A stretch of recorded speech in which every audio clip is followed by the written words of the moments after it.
Hello students, welcome to your favorite channel Dhruv star classes. और आज हम बात करेंगे बीए थर्ड ईयर के पेपर फर्स्ट की। और पेपर फर्स्ट का नाम है आधुनिक भारत का इतिहास, जिसका टाइम पीरियड था 1740 से लेके 1956 ईस्वी। और हम बात करेंगे यूनिट सेकंड के टॉपिक 1857 की क्रांति के बारे में। यहाँ क्रांति के कारण और परिणाम को हम डिटेल से पढ़ेंगे। तो क्रांति का प्रारंभ हुआ था मेरठ छावनी से, जो कि उत्तर प्रदेश में स्थित थी। और क्रांति का प्रारंभ 10 मई 1857 ईस्वी को हुआ। क्रांति का प्रतीक चिन्ह रहा था कमल का फूल और रोटी।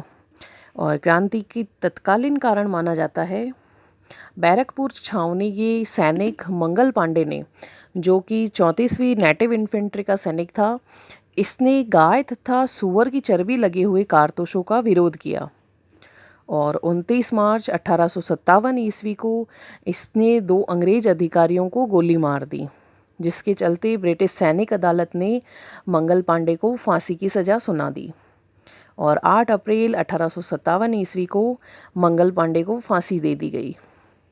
और इस प्रकार जो बैरकपुर छावनी के सैनिक थे, अंग्रेज़ों को ये डाउट था कि बैरकपुर छावनी में विद्रोह की आशंका रहेगी, इसीलिए अंग्रेज़ों ने बैरकपुर छावनी के सैनिकों को अलग अलग स्थानों पर भेज दिया। जिसमें बात करें, कुछ सैनिक मेरठ छावनी आए थे और कुछ सैनिक राजस्थान की छावनी नसीराबाद में आए थे और कुछ को बंगाल भेजा गया था। और इस प्रकार जब ये सैनिक अलग अलग स्थानों पर पहुँचे तो उन्होंने इस घटना का वृतांत वहाँ के सैनिकों को सुनाया, और जिसके चलते ही क्रांति का प्रारंभ मेरठ की छावनी से हुआ। और इस प्रकार संपूर्ण भारत में विद्रोह के केंद्र बने। और वहाँ के विद्रोह का नेतृत्व करने के लिए अलग अलग नेताओं ने क्रांति का नेतृत्व किया। तो दिल्ली की बात करें तो दिल्ली में क्रांति का नेतृत्व कर रहे थे जनरल बख्त खान, जो कि बहादुर शाह जफ़र के सेनापति थे। उस समय मुग़ल बादशाह बहादुर शाह जफ़र थे। और कानपुर की बात करें तो नाना साहेब ने क्रांति का नेतृत्व किया।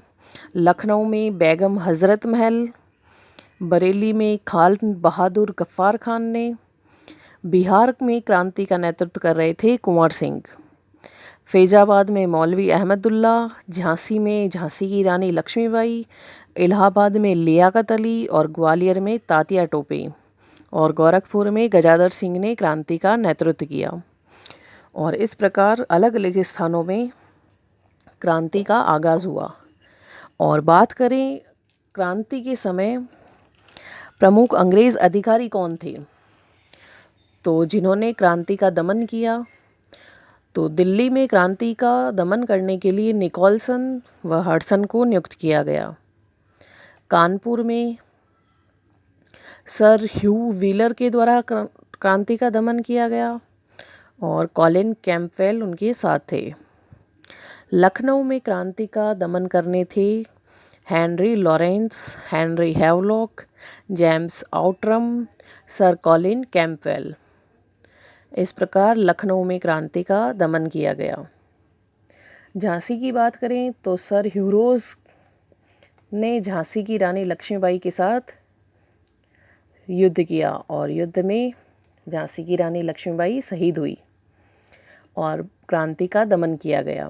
बनारस की बात करें तो कर्नल जेम्स नेल क्रांति का दमन कर रहे थे। और इस प्रकार क्रांति के कारणों की बात करें तो क्रांति के कारण में अनेक प्रकार के कारण रहे थे, जैसे राजनीतिक, प्रशासनिक, आर्थिक, जिनको हम यहाँ पर 1 बाय 1 डिटेल से पढ़ेंगे।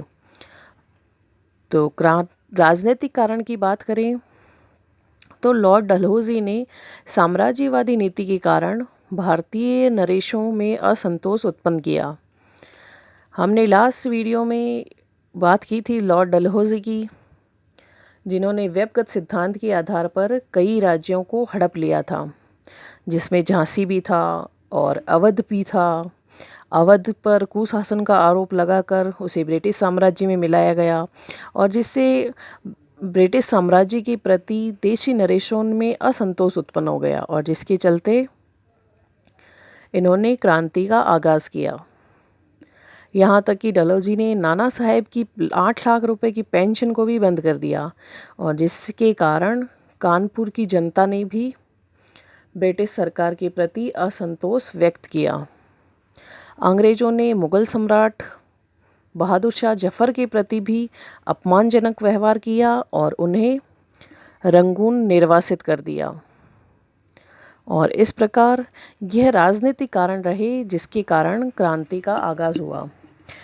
नेक्स्ट वीडियो में हम बात करेंगे क्रांति के अन्य कारणों के बारे में। तब तक के लिए वीडियो को लाइक कीजिए, शेयर कीजिए, चैनल को सब्सक्राइब कीजिए और घर पर रहकर सेफ रहिए। तब तक के लिए धन्यवाद।